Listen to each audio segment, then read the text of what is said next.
जादुई पिचकारी। एक गांव में गोविंद अपने परिवार के साथ रहता था। गोविंद का एक बेटा था जिसका नाम पिंकू था। होली आने वाली है तो इस बार भी हम रंग और पिचकारी का व्यापार करेंगे।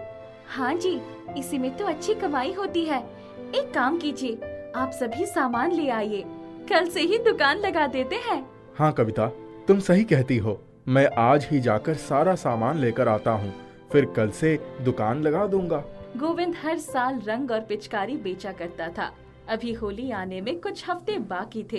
गोविंद ने अभी से ही रंगों और पिचकारी का दुकान लगा लिया था। कविता देखो, अभी से ही ग्राहक खरीदारी करने आने लगे। बस भगवान की दया से इस बार पिछले बार से ज्यादा कमाई हो जाए। हाँ जी, आप चिंता क्यों करते हैं? वैसे भी गांव में आपके अलावा कोई और रंग और पिचकारी की दुकान नहीं लगाता, तो हमारी कमाई अच्छी ही होगी। तभी अचानक कुछ दिनों में गांव में पानी की समस्या शुरू हो जाती है। अचानक पानी की समस्या कैसे शुरू हो गई? चारों तरफ सूखा पड़ जाता है। कई महीनों से बारिश भी नहीं हुई थी। कविता, ये क्या हो गया? पानी की कमी की वजह से तो हमारा पूरा धंधा ही चौपट हो गया। पूरे दिन दुकान पर बैठा रहता हूँ, मगर एक भी ग्राहक नहीं आ रहे हैं। जी, पानी की समस्या तो बहुत ज्यादा ही बढ़ गई है। पीने के लिए तो इतनी मुश्किल से पानी मिल रहा है। कोई होली कैसे खेलेगा? गोविंद और कविता बहुत उदास हो जाते हैं। इसी तरह पानी की समस्या के साथ सभी दिन बीत जाते हैं और होली का दिन आता है। गोविंद का बेटा पिंकू गोविंद से कहता है, पिताजी, आज गांव में कितनी शांति है। ऐसा तो पहले कभी नहीं हुआ। हर साल तो बहुत चहल पहल रहती थी। अरे बेटा, ये सब पानी की समस्या की वजह से हो रहा है। क्या कर सकते हो? इस साल हमें सूखे सूखे ही होली मनाना होगा। इसका मतलब इस बार मैं अपनी पिचकारी से होली भी नहीं खेल पाऊंगा?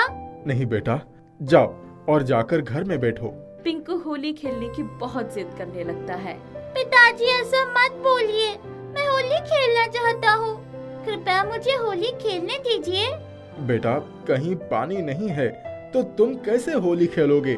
इस साल ऐसे ही होली मना लेते हैं, फिर अगले साल धूमधाम से होली मनाएंगे। नहीं, मैं कुछ भी नहीं जानता। मुझे इस साल भी होली खेलना है और मैं होली खेल कर रहूँगा। अच्छा, अब जिद मत करो। वो देखो, वहाँ एक पिचकारी रखी है, उसे लेकर जाओ। तुम्हें पानी मिले तो होली खेल लेना। पिंकू पिचकारी लेकर गांव में निकल पड़ता है। पिचकारी और रंग दोनों तो मेरे पास है, बस पानी की तलाश करना है। पानी मिल जाए तो मजे से होली खेलूंगा। पानी ढूंढते ढूंढते पिंकू को एक तालाब दिखता है। उस तालाब में बहुत कम पानी था। तालाब में तो बहुत कम पानी है, मगर इसी से काम चलाता हूँ।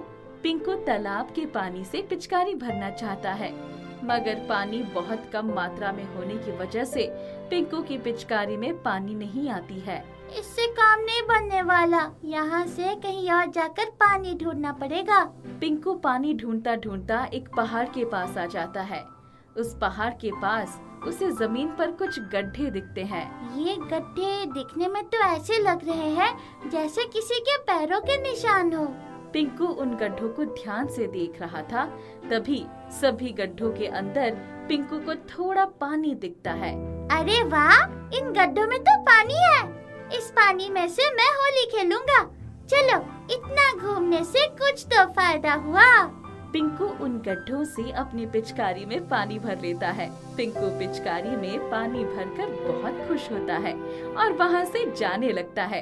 तभी वो सोचता है, अरे हाँ, ये तो मैंने सोचा ही नहीं।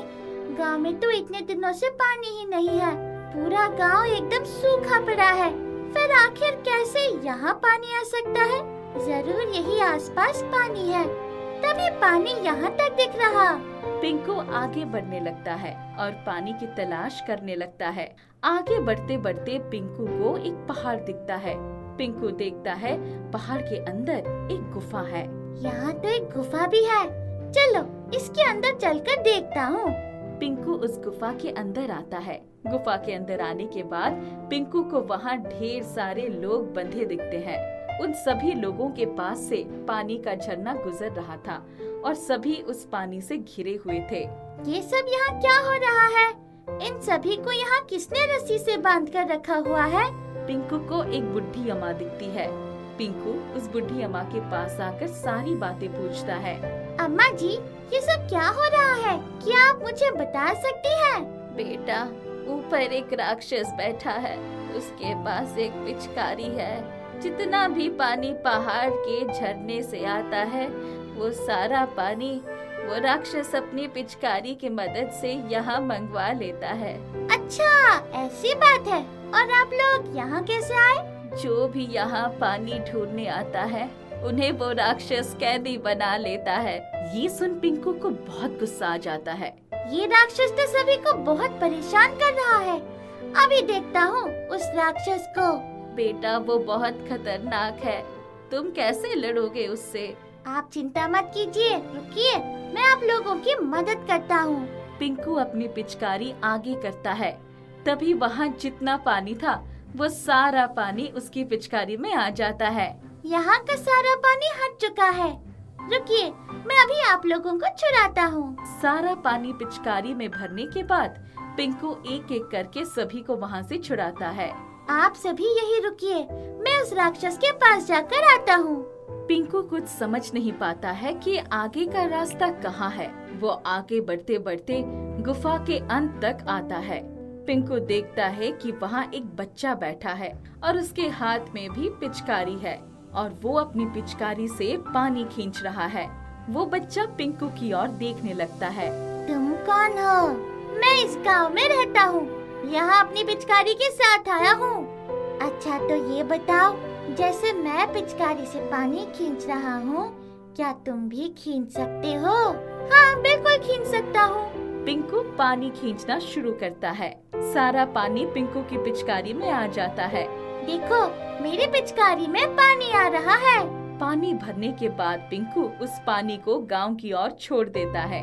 धीरे धीरे गांव में पानी आने लगता है। तभी वहाँ बैठा बच्चा अपना रूप बदलकर एक राक्षस के रूप में आ जाता है। मैं पिचकारी वाला राक्षस हूँ। मैं बहुत दिनों से गांव का सारा पानी अपनी पिचकारी में भर रहा था और खींचकर यहाँ लेकर आ रहा था ताकि तुम सभी मर जाओ, और जब तुम सभी मर जाते तो मैं तुम सभी को खा जाता। तुमने मेरा सारा काम बर्बाद कर दिया। मैं तुम्हें नहीं छोड़ने वाला। तुम मेरा कुछ नहीं बिगाड़ सकते। अच्छा, चलो आओ, देख ही लेते हैं। इतना कहकर पिंकू अपनी पिचकारी आगे करता है। लो, अब बच कर दिखाओ। पिंकू सारा पानी एक ही बार में राक्षस की ओर छोड़ देता है। राक्षस उस पानी में डूबकर मर जाता है और गांव में पानी की समस्या दूर हो जाती है। पिंकू सभी गांव वालों को वापस गांव लेकर आता है। सभी गांव वाले पिंकू की बहुत प्रशंसा करते हैं। सम्मान में उसे गांव वालों की तरफ से तोहफा भी मिलता है।